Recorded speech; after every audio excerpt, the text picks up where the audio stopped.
Are tapes really making a comeback?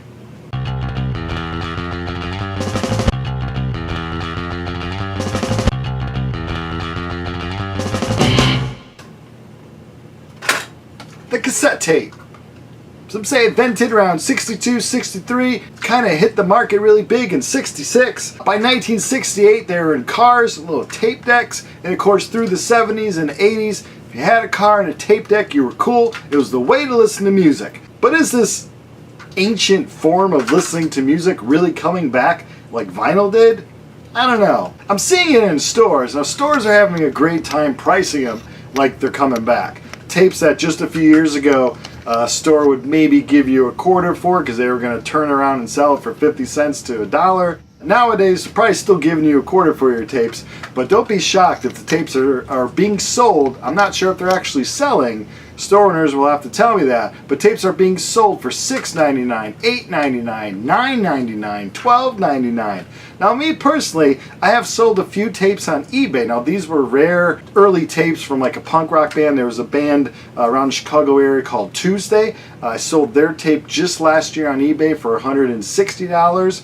There was another tape, I want to say another like obscure punk rock band from the East Coast. I sold theirs for like $180. But your average tape on eBay, you see people listing them and they're just not selling them. It's a hard thing to say that tapes are actually going to come back. I think what's happening more so is stores are pricing them like they hope they're going to come back like vinyl, but I don't think they're really going to come back like vinyl. Let's get into the reasons why. One, vinyl is cool. It's a big thing. You get to look at the album. A lot of kids, oh, my parents listen to vinyl. This is really cool. Yeah, those same kids' parents listen to tapes, but it doesn't have the same cool factor. I mean, you get a little picture, you get a little case, you open up the case, oh, I gotta put this in here, oh, this song sucks, I gotta fast forward or rewind it forever to try to get to that song. Where vinyl, you can just place that needle on a song that you want. The sound quality, let's get into sound quality. CDs, it's pretty good sound quality. Vinyl just has the best. Everyone agrees on that usually. No one has ever said, you know, I really miss that tape quality. I really miss, you know, hearing the contraption in here spinning and that fine tape hiss that you always get. There's not a lot of stuff that you're just going to find on tape.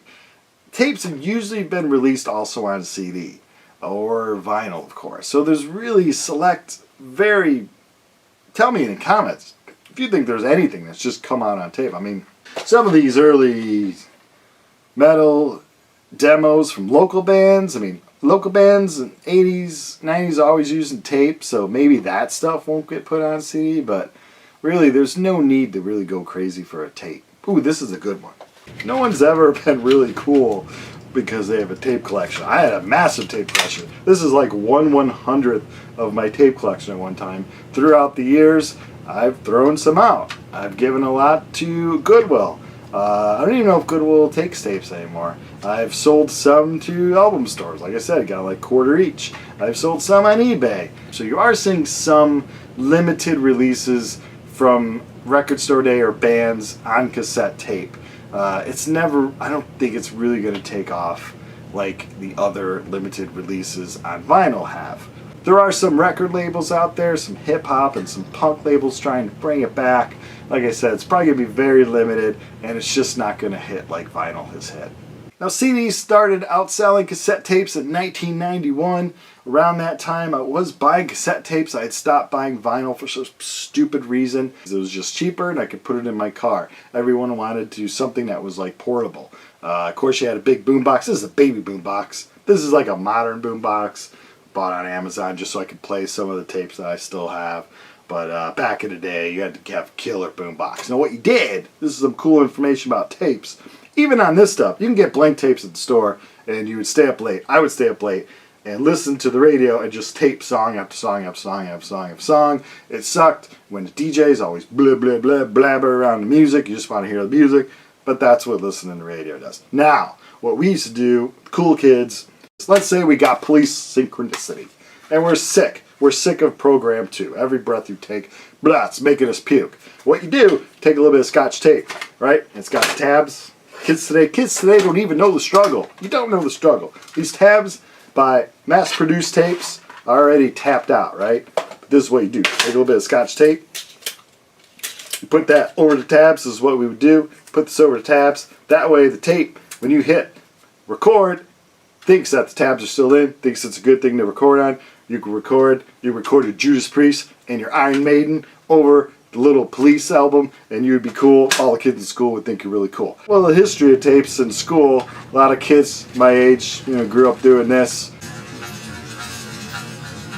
Teachers rather always stare at me, what the hell are you doing? Just getting to the right song. And then when you go out of class or you cut class, you get into your car, you play the jam that you want to play. It's usually the first song anyway. So you can kind of rewind when you're bored in school. Early days in bands, you would hand people a demo. Hey, this is my demo, Mr. Guy that works at the radio station. Always on a tape. So tapes for sure, historically, have served a great purpose. So I get it. There's good things about tapes. But are they coming back and going to be outselling vinyl and all that? No, they are not. So here's my message to the stores. Stop pricing your damn tapes like they're coming back like vinyl. Just bring them back down. Let's compromise. They used to be like a quarter or $5 for $1, right? Now you're trying to get $8.99, $9.99, $10.99. Crazy prices for your tapes. Like I said, some rare ones on eBay, but that's not what I'm seeing. I'm seeing the generic, everyday, classic rock, heavy metal tapes at stores. So let's compromise. Let's bring that stuff down to no cursing. Bring it down to $2.99 to $3.99, and maybe you'll sell tapes. Maybe some kids today will feel the nostalgia and go buy one of these and go listen to tapes. Although, if they're already kind of into vinyl, they've already made that jump from their computers to playing this antique form of listening to music to vinyl. I doubt they're also going to want to incorporate tapes to that. Only a very select few will. So let's be honest. These things are coming back. Start pricing them more reasonable, and let's all get together and love one another right now.